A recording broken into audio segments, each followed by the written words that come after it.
Il n'y a qu'une seule bonne façon de réagir quand on découvre que quelqu'un vous trompe. Un homme revient à son appartement parce qu'il a oublié son portefeuille. Il ouvre la porte et trouve sa femme sur le comptoir de la cuisine, en train d'embrasser passionnément quelqu'un qu'il connaît.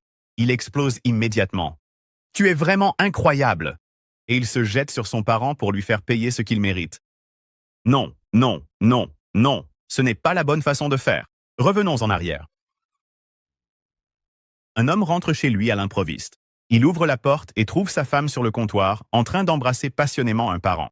L'homme s'effondre. Il craque complètement. Je ne suis pas à la hauteur. Je n'ai jamais été à la hauteur. Évidemment, elle est avec lui. Il est meilleur que moi. C'est parce que je n'ai pas d'argent. C'est parce que je ne suis pas intelligent. C'est parce que je ne suis pas attirant. Non, non, non, ce n'est pas non plus la bonne façon de faire. Revenons en arrière. Quand la vie me lance quelque chose que je n'aime pas, j'ai 3 options.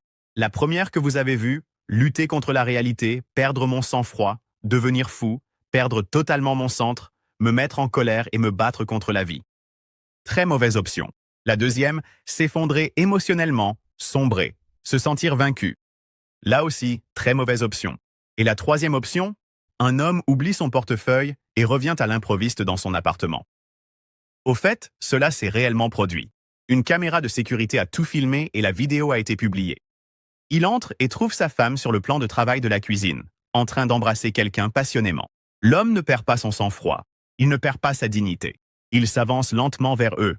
La femme, en le voyant, recule sous le choc. L'homme, le parent, prend peur lui aussi et recule. Il s'approche, les regarde tous les deux, d'abord elle, puis lui. Il prend son portefeuille et se retourne pour partir. La femme se jette sur lui et tombe à genoux.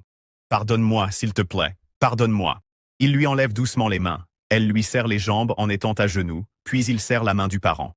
Je ne sais pas s'il était vraiment un parent, mais ça rend l'histoire plus intéressante. Le type lui serre maladroitement la main, et l'homme sort calmement de l'appartement et ferme la porte.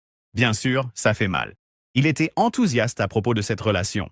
Il pensait qu'ils avaient quelque chose de vrai. Il pensait qu'ils avaient un avenir ensemble. Et la vie vient de lui montrer que ce n'était pas le cas. Et d'une manière étrange, il se sent reconnaissant de l'avoir découvert maintenant, et pas plus tard. Car il a une règle dans la vie. Toujours embrasser et accepter la réalité. Ne la nie pas. Ne la combat pas.